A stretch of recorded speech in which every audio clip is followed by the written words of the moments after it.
The initial tranquilizer dart found its target cleanly in the walrus's massive shoulder.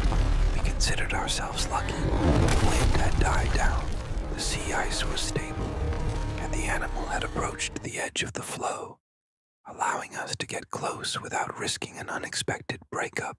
5 months into the research season, my team and I had settled into the quiet, professional rhythm of experts who performed this procedure countless times. Dart, dose, weigh, move in, measure, tag, release. Routine. But this encounter wasn't routine. The walrus swayed, let out a deep, shuddering bellow, then settled onto the ice without a struggle.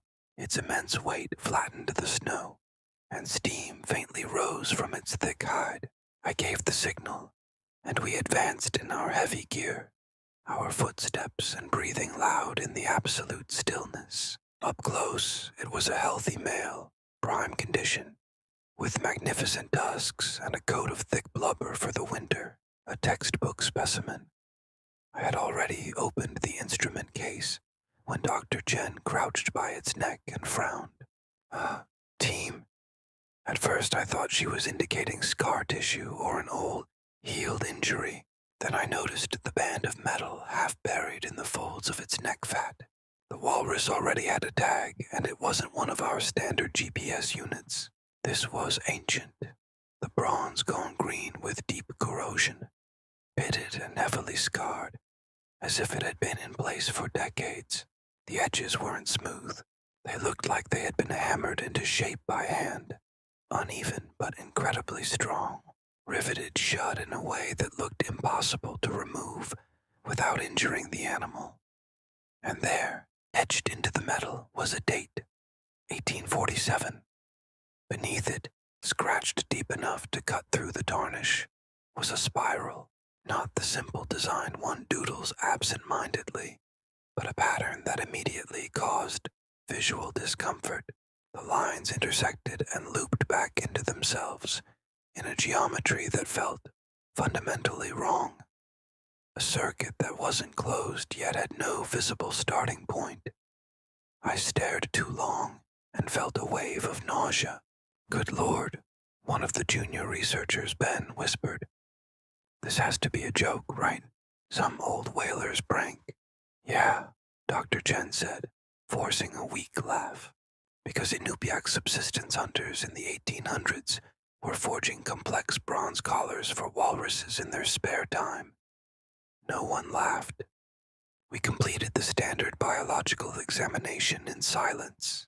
We took tusk measurements, drew blood, and noted its vitals. Everything was perfectly normal except for the sedative. The dose should have rendered it unconscious for at least an hour. After only 15 minutes, the walrus's eyes slowly, deliberately, flickered open.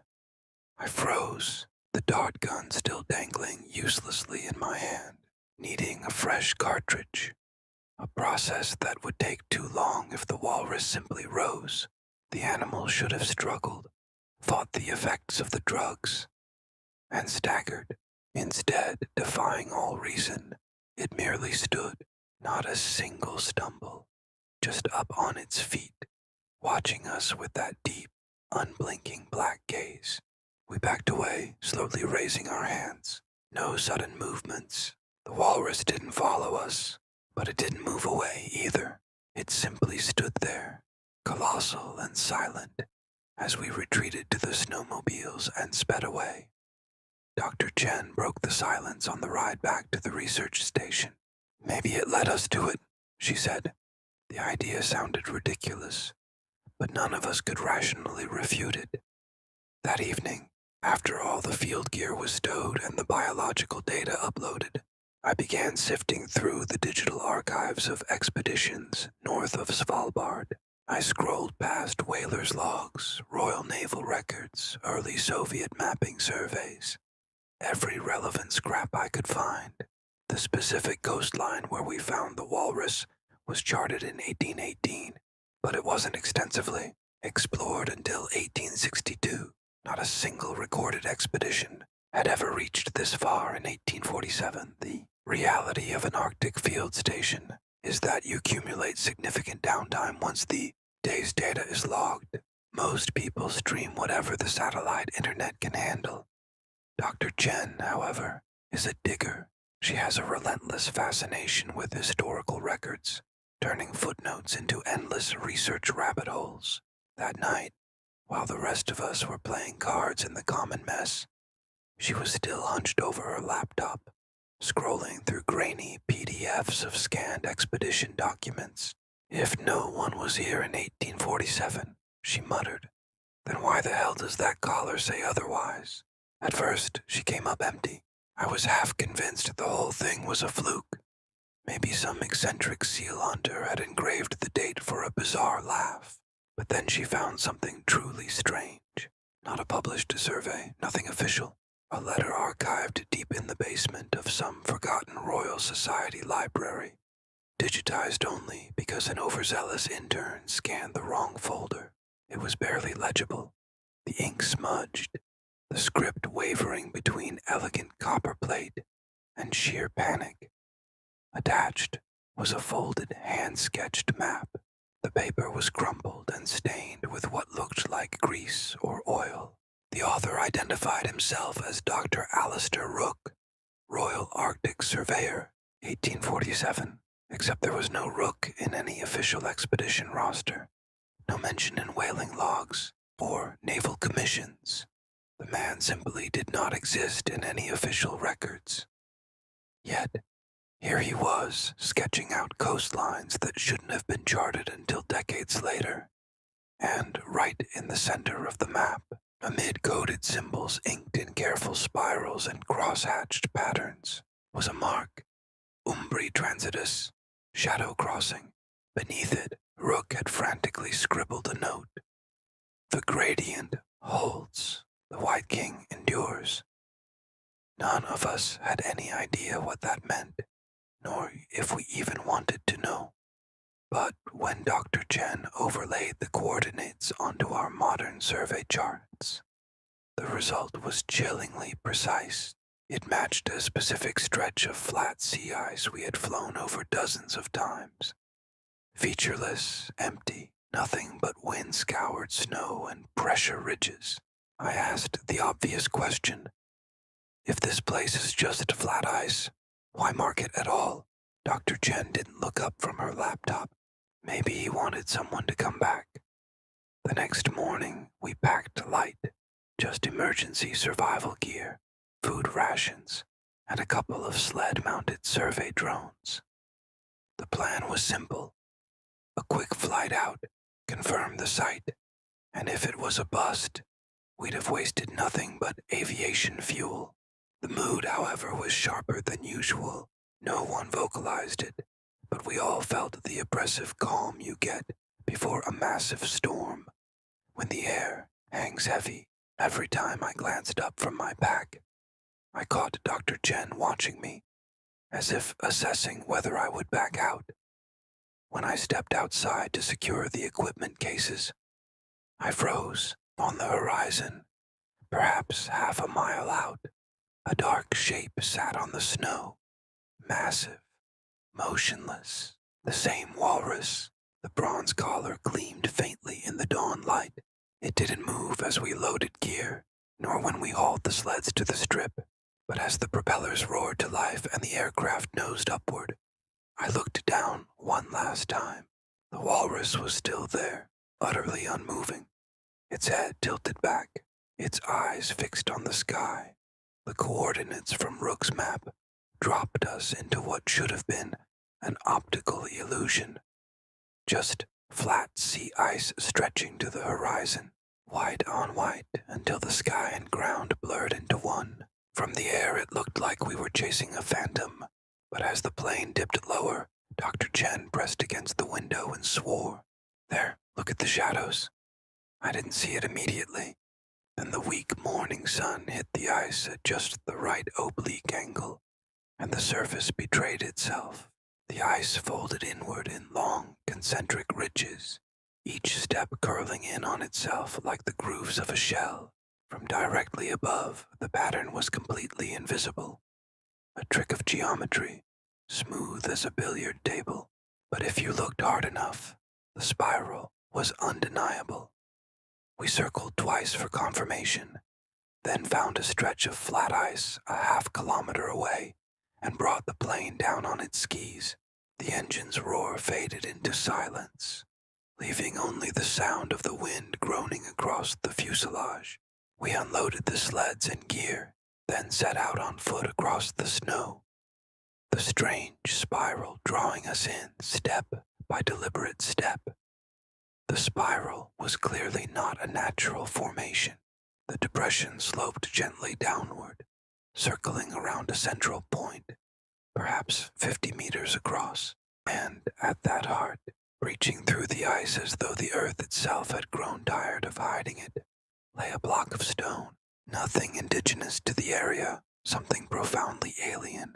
It was black-green, like oxidized copper but polished smooth, almost oily. Its surface actively shed the snow as if rejecting it. Every patch of ice within sight was heavily frosted, yet this platform remained bare, a seamless, perfect plug, set precisely in the spiral's center.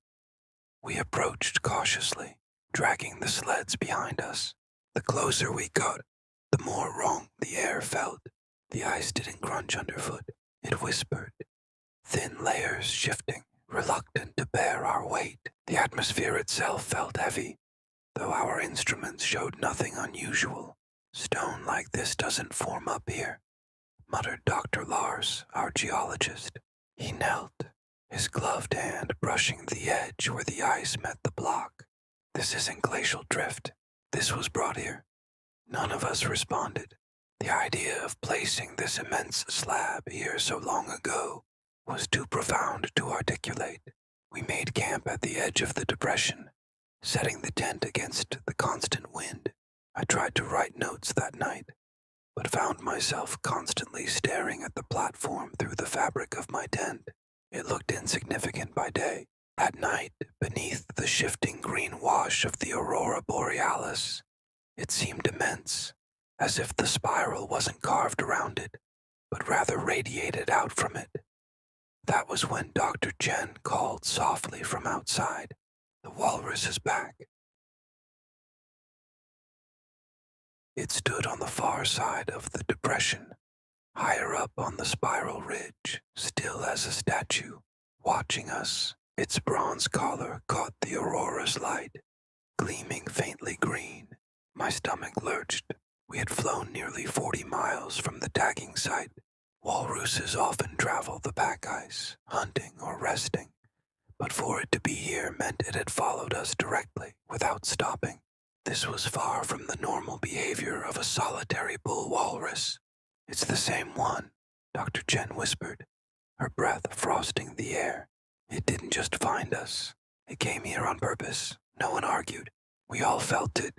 The walrus didn't move or charge. It simply watched, patient as the ancient ice. Then a second shape joined it on the ridge. Another massive silhouette, broad-shouldered, its breath misting. Then a third, silent, watching. At camp, the first obvious problem arose. Our batteries drained far faster than they should have. The drone controller lost signal twice, even before we attempted a launch. Compass needles jittered wildly, spinning like they were set on a loose pivot. Dr. Lars cursed over the instruments, insisting the magnetic anomalies made no conventional sense. But none of that frightened me as much as what Dr. Chen spotted just before dusk. "Another one," she said, pointing at the ridge. A fourth walrus stood watching us, this one noticeably larger, its hide mottled with age, its tusks heavily scarred. It didn't even twitch a whisker. It just watched, and then, 20 minutes later, came a fifth. That was when unease turned into something sharper. Walruses, especially bulls, are generally solitary or congregate in herds. Two together is rare in winter.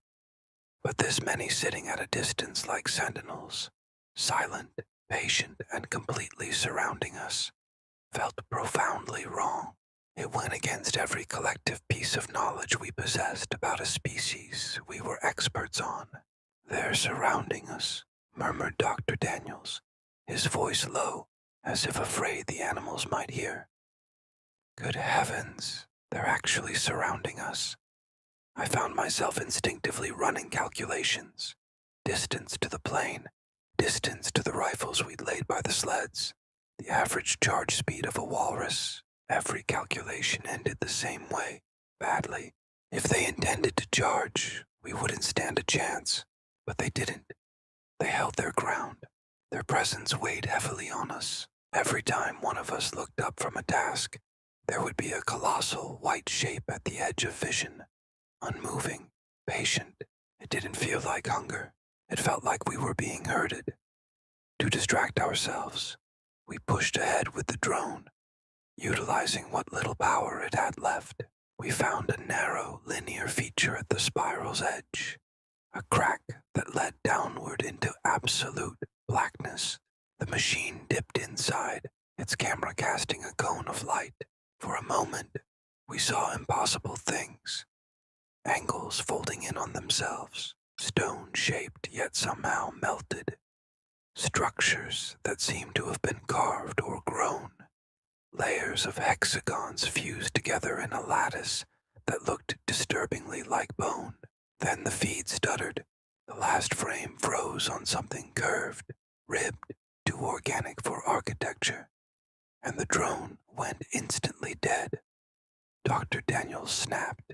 He swore, grabbed the rifles, and declared that we needed to leave immediately. "This is insane.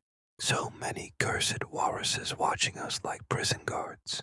Equipment dying, drones failing. I'm not dying out here for some ridiculous map." Dr. Chen didn't flinch. She just looked at him, her voice utterly calm. "They're not stopping us. If they wanted us gone, we'd be gone already. Don't you see? They're leading us somewhere." No one disagreed. We couldn't. However, their true intentions remained chillingly unclear. That night, none of the walruses approached, none charged. They stayed exactly where they were, each on their ridge outlined against the aurora. But in the morning, when we woke, the snow told a different story. Their tracks completely circled the camp. It happened fast. One moment, Dr. Lars was carefully edging along the spiral's rim to retrieve a core sample. The next, the ground gave way with a sound like the world tearing open. The snow sagged, then instantly dropped. Two figures vanished into the white spray, Dr. Lars and Dr. Daniels. The rest of us lunged for the edge, but the crack widened under our weight, forcing us back. "Rope! Get the ropes!" Dr. Chen shouted, already kneeling, knotting a line to the sled anchor. We peered into the split. It wasn't bottomless, just steep. A funnel sloping down maybe 20 meters. It was unnervingly smooth, like it had been carved by something other than water or weather, the kind of surface no crampon would ever bite into. Dr. Daniels was already scrambling to his feet, cursing, his parka torn at the shoulder. Dr. Lars lay half buried in the drift at the base, clutching his ankle. "Not broken," he gasped when we reached him. "But it's bad." His face was pale, his jaw tight. A severe sprain, perhaps worse. He could hobble, but if we needed to move quickly, he'd be left behind. The shaft walls reflected our headlamps strangely, the light bouncing too far, as if the ice was deeper, thicker than it had any right to be. We rigged a lifeline and descended one by one. The silence deepened as we went down. By the time my boots hit the floor beside Dr. Lars, I realized I could no longer hear the wind. No creak of ice, no groan of shifting snow. The world above us was gone, sealed by silence. It was like stepping into a vacuum. Dr. Chen glanced upward. Sound should carry down. Why can't we hear anything from above? No one answered. We dragged Dr. Lars to a hollow in the ice, a natural alcove just wide enough for 4 of us to huddle, a concave wall curving like the inside of a rib cage. The air was stale, colder than the shaft itself. It would serve as shelter, just enough time to rest. Then we'd haul Dr. Lars back up in the morning. Dr. Daniels sat apart from the rest, staring up at the shaft. "Who was watching?" he whispered. I turned. "What?" He looked at me as if he regretted speaking, but the words continued to spill out. "When you guys descended before the snow closed, I looked up. One of them was at the rim, the collared one. It didn't move, just stood there, looking down. And then I asked." Dr. Daniels swallowed. "Then it walked away. No one spoke after that. We lit the stove, made hot tea, and tried to ignore the way the alcove walls glittered with frost. The glow of the flame cast strange shadows, stretching them into angles that didn't belong." Dr. Lars groaned softly, his ankle packed in snow to keep the swelling down. Sleep came in thin, uneasy fragments. When I woke in the dim light of my headlamp, I noticed it instantly. The alcove was not the same shape. The black wall had shifted. A jagged crack split down its center, just wide enough to fit a hand, and through it, blackness yawned. A tunnel. The crack widened as we chipped at it with axes, each blow echoing dully inside the alcove. The ice fractured reluctantly, shearing in long, vertical strips, until, with a final snap, part of the wall gave way. A hollow space opened beyond, dark as a throat. None of us spoke. We simply looked at each other, clipped headlamps to our hoods, and went in. The tunnel was narrow enough that our shoulders brushed both walls. Its surface was not natural ice. At first I thought it had been carved, but the grooves were not the marks of tools. They ran smooth, symmetrical, curling in arcs that defied any mason's hand. The whole passage curved slowly downward, every angle just a degree off true. It made my head swim if I stared too long, like walking inside a geometry that wanted to slip out of comprehension. We hadn't gone 10 meters before Dr. Daniels bent down and picked up a boot sole from the frost. Its leather had gone stiff with age, the nails at its heel hand-forged. A little farther on, we found the rest of it, collapsed into powder at his touch. Soon there were more remnants, rusted chisels, a split pickaxe with a handle wrapped in strips of hide, a scattering of cloth fragments that might once have been walrus pelts. None of it seemed randomly discarded. It was arranged along the walls in a deliberate, curated order, as if left intentionally. "Rook," Dr. Chen murmured. Her voice was flat, as if naming him both explained and condemned the scene all at once. The passage opened into the first chamber. I had to stop in the threshold and catch my breath. The space wasn't large, but it was dense. Stacked in precise rows were slabs of the same black-green stone we had seen in the spiral above.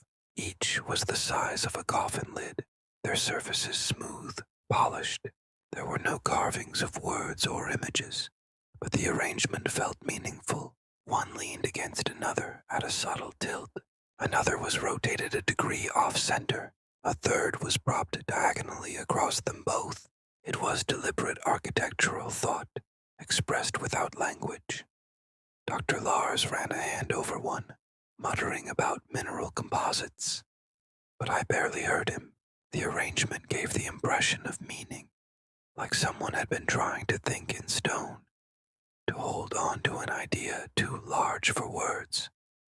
We moved on, thoroughly unsettled. The next chamber was worse. It appeared to have been hollowed directly from a single mass of glacier ice, a dome that gleamed like glass beneath our headlamps. But the light didn't behave properly. Instead of scattering evenly, it bent, warped, and converged to points, as if the walls were giant prisms. Beams curved along impossible arcs, overlapping in ways that created dizzying afterimages in the eye. When I blinked, I still saw the room glowing. Dr. Daniels muttered, Feels like we're walking inside a lens. We pressed deeper. The air grew colder with each step, unlike the kind of cold we knew. This was layered, dense, a cold that filled the lungs until every breath dragged heavy. My eyelashes frosted, our clothes stiffened with rime. The silence deepened until I could hear the throb of my own pulse in my ears. The tunnel curved one final time and widened into a chamber so vast. My headlamp beam vanished into the dark before I could find the far wall. The air was different here, stiller, denser. Every breath crystallized in my throat. It felt less like we had descended into a cave than into a vault. A pocket sealed away for millennia by the shifting bones of the earth. A natural cryostasis, locked by tectonics and pressure, untouched until now. And at its heart, pressed against the front edge of the ice wall, was a hand, not human. It dwarfed us, larger than a snowmobile. Each finger was as long as a person's body, each nail a curved ridge of horn, worn smooth by unimaginable time. The skin was pale, bleached of all color, ridged with pressure cracks that splintered through the ice. The edges of the hand blurred back into shadow, swallowed by depth, as though the rest of whatever owned it stretched far beyond the walls we could see. We never saw the whole, only the hand. That was enough. The ice around it was different from the rest. Solid, no bubbles or pockets of air. Wet, veined with trickles that gleamed under our lights. Drops ran slowly down the fissures, beating on the chamber floor. The glacier was holding, but only just. Dr. Daniels swore softly, his voice breaking the hush like glass dropped in a church. The closer we stepped, the clearer it became that people had been here before. The floor was littered with remnants, splintered scaffolding half encased in rime, the bent frames of lanterns, the skeleton of an old tripod drill. Some of the gear was modern, corroded aluminum, battery housings warped with cold, but others were much older. Chisels, timber braces, and a cracked oil lamp with a crest of the Royal Society. Dr. Chen crouched by a rusted brace, running her glove across the corroded metal. Different expeditions, she said quietly, different centuries. Near the base of the ice wall, half buried in frost, was a brass plate green with corrosion. We scraped it clear enough to read. The letters had been punched deep, uneven, but still legible. It is not dead. It is cold. The earth must not thaw. I stared at the words until my eyes blurred, until the cold sank deep into my bones. My mind kept circling the same thought. What kind of thing needs to be kept cold? A sudden noise snapped me back, a soft crackle, wet and sharp. The ice beneath the enormous hand had fractured further, a black seam running like a fresh wound.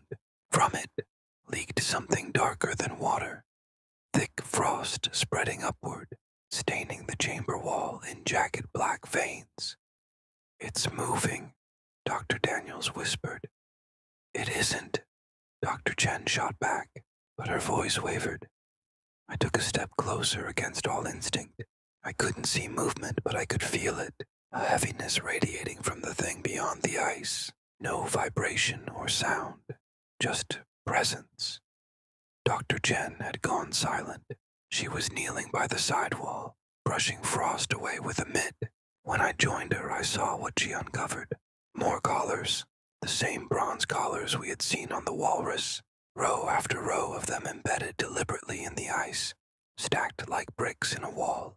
Each one was etched with spirals, each frozen into place as if hammered into the glacier itself. It was Dr. Chen who found the satchel, half-rotted leather wedged between a fallen scaffold, brittle strips fused with ice. She cut it free and started searching for answers amid the piling questions. Inside were notebooks, the pages warped and blurred by centuries of frost. Alongside them, a spool of microfilm cartridges sealed in wax, the kind used in the early 20th century for long-term archives. We passed them carefully between us, reading by headlamp glow. The words were fractured, sentences lost in smears of mold, but the fragments that remained were enough. Not a god, but inversion, the hand of reversal, the undoing of order.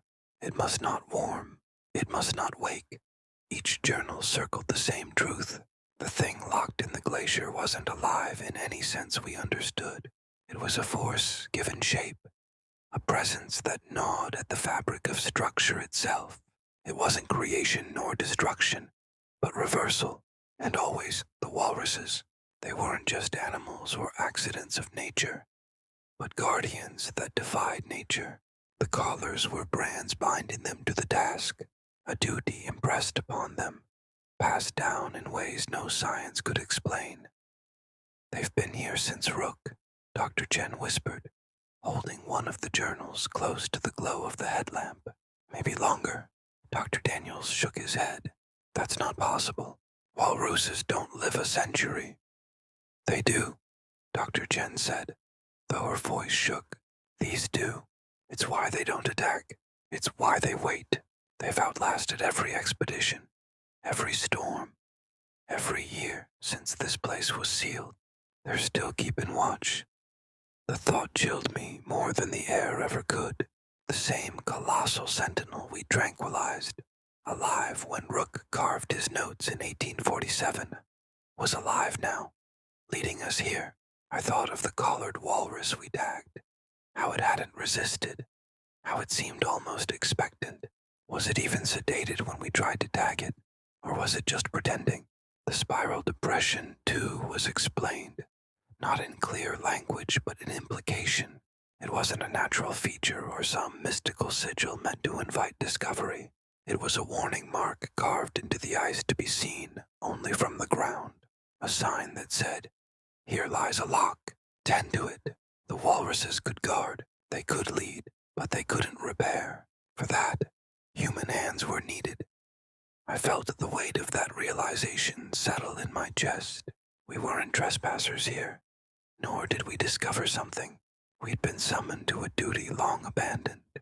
"They brought us," I whispered, before I even realized I'd spoken. The others looked at me, uncertain.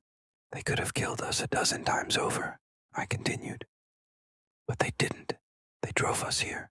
Every time they push us closer because they can't do it themselves, but someone has to."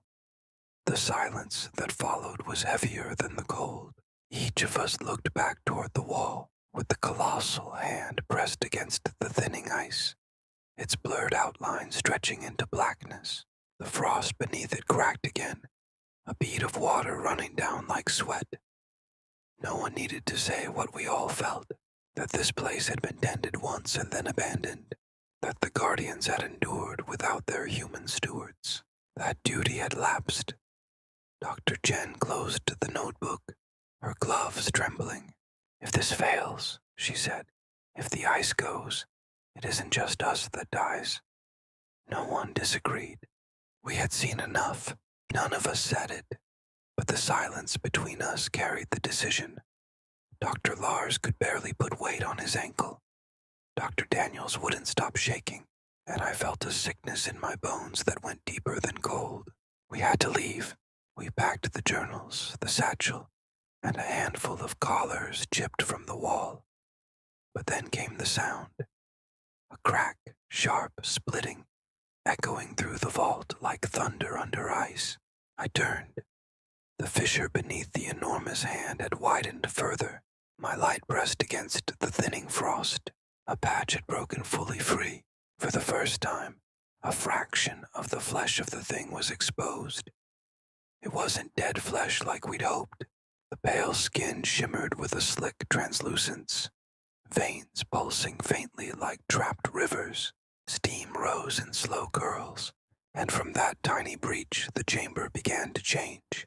Black frost raced up the chamber wall, crawling across scaffolds, shattering metal into flakes. One of the journals curled in on itself, pages crumbling to powder as if centuries had passed in seconds. We panicked, scrambling for ropes, dragging Dr. Lars, shouting over each other until Dr. Chen stopped us. Wait. She held one of the notebooks open, her breath fogging the page. Look. Scroll diagrams filled the margins, sketches of ice rigs, annotations in Rook's sharp script. Layers, barriers, freeze, retreat, repeat, words blurred. But the meaning was plain enough. They had fought this same fight before. They didn't just leave, Dr. Chen said. They sealed it again and again. We can too. We tore through the remnants, gathering anything that could help. Rusted drills, fractured piping, frozen tanks of long-spent chemicals. Useless. But beneath the scaffolding, we found something stranger. A cluster of iron cylinders, thick-walled, capped with brass fittings. Primitive refrigeration gear, the kind expeditions once used to store harvested ice. The seals were warped but intact. When Dr. Chen pried one open, a draft of air hissed out so sharp it crystallized on her glove. Even after all this time, the old technology still bit with cold. It wasn't much, but with what we had left in our packs, fuel, coolant, a working pump, it was enough. The plan was insane. We threaded the hose across the fissure, primed the pump, and fed our last reserves of fuel into the engine. Melted snow sloshed through the line, spraying in a thin sheet across the crack.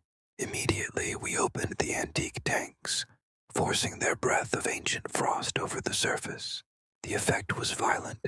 Water seized the brittle ice almost on contact, a skin spreading jaggedly across the wound to force a new layer of cold. All the while, I saw the colors of life returning to the once dead exposed flesh. The behemoth straining to grasp onto what little freedom it was allowed. I could see moisture beating on its ridges, drops pattering against the floor like falling stones. Where they struck, the ice sagged and bled black. We worked until our gloves stiffened, until our lashes froze shut, until Dr. Lars collapsed against the wall, whimpering through clenched teeth. And slowly, unbelievably, a new layer formed. Thin, brittle, translucent as glass, but a layer all the same. The chamber quieted, the black frost halted, trapped beneath the skin we had forced into place. The hand loomed, blurred once more behind a veil of ice. None of us spoke. We knew it wouldn't last. Hours, days, a season at most. But not forever. That was when we saw that the way back was blocked. At the mouth of the shaft, walruses stood shoulder to shoulder, silent and unmoving, their collars gleaming with frost, a living wall of white. Dr. Daniels raised his rifle, hands shaking. We're not getting out of here, he whispered. But they didn't advance. Their posture was docile. They simply waited. It wasn't an aggression. It was an expectation. Dr. Chen's breath hitched. They want one of us to stay. The words landed like stones. We all felt the terrible truth of them. This place had been abandoned, its human stewards vanished, their duty broken. The walruses had guided us here, not to witness, but to decide. Dr. Lars tried to stand. His bad ankle gave way, and he crumpled again, cursing. Dr. Daniels pressed the rifle harder into his shoulder, teeth bared. I'm not dying here. I looked at Dr. Chen. She was already watching me, calm despite the tears freezing on her cheeks. I'll do it, she said simply. No, I started, but the walruses shifted, their massive bodies leaning just enough to block the shaft further. Their silence was deafening. Dr. Chen touched my arm. You'll go back. You'll tell them. Maybe they'll listen. There was nothing left to say. We hugged through the stiffness of our suits. Dr. Lars clutched her hand with both of his, his lips trembling too hard for words. Dr. Daniels turned away, shoulders heaving. When we moved, the walruses parted just enough for 3 to pass. I looked back once, just once. Dr. Chen stood at the base of the ice wall, her headlamp beam casting a shadow against the colossal hand. She raised the collar in both hands and pressed it to the frozen surface, as if completing a circle. The walruses stayed with her, and we climbed. We didn't look back as we climbed out of the spiral. None of us could bear to. The silence was crushing enough. No last words, just the hiss of our own breathing in our masks, the creak of the rope, and the endless white above.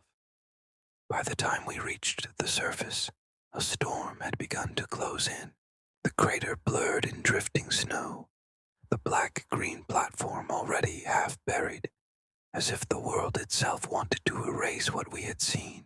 The collared walrus still waited on the rim, a silent guard of honor. The plane took us south, and Dr. Chen remained behind, sealed in that vault of ice with her impossible duty. The weight of it pressed on me more than any silence could. We completed our original mission and returned to command. The debriefing was tense, back in a windowless room that smelled of coffee and stale air. Dr. Lars gave his account. Dr. Daniels gave his. I followed, words tumbling out as if on autopilot. We said Dr. Chen had been lost in a massive ice collapse. Conditions made recovery impossible. She was MIA, unrecoverable, tragic, but not unprecedented. During the debriefing, I had the words in my throat. I imagined standing in that sterile room and telling them everything. The hand, the vault, the collars, Dr. Chen standing sentinel at the base of the ice wall, her warning. If the ice goes, it isn't just us that dies here. But I didn't. Not because I was afraid they wouldn't believe me, but because I was afraid they would, and they'd come back with drills and charges and cameras, and the lock would fail. I signed my name on the dotted line, ink scratching across paper. And with that, the truth was buried deeper than the White King itself. I didn't want it that way, but I was scared. It was better. A single name marked lost than the whole world undone. Months passed. The routine came back. Fieldwork, reports, assignments. I told myself I was fine, that she had chosen a path, and all I could do was honor it by keeping quiet. But guilt doesn't soften with time. It hardens, sharpens until every quiet moment cuts. I couldn't shake the memory of her last words. You'll go back. You'll tell them. Maybe they'll listen. I didn't. Not yet. Winter returned, and with it another mission. Not to the same site, but to the same latitudes. Same ice. Same silence. Same endless sky. The Arctic doesn't change. It only waits. One night, holed up in a weather tent, while the wind clawed at the canvas, I found myself staring at the shortwave radio set we'd brought for contact. Its dial gleamed faintly in the lamplight, the metal pitted from years of use. I hadn't touched that frequency since the day we left her, but my hands moved before I could stop them. I tuned the dial slowly and deliberately to the numbers we'd used in our previous mission. Static roared, then thinned, then, "Hello?" Her voice crackling, faint, distant, as if dragged across miles of frozen air. But hers, my throat locked. "Chen, are you okay?" There was a long pause. The hiss of static filled the tent, the wind outside shrieking in chorus. Finally, her voice came back, thin but steady. "I'm here." I pressed my hand to my forehead, dizzy with relief. How are you surviving? Food? Heat? Another pause, longer this time. The walruses provide. I stared at the radio. So many questions swam through my head. I wanted to ask what that meant, what they brought her, what bargain had been struck. But the words stuck in my throat. Instead, I asked, "And the seal?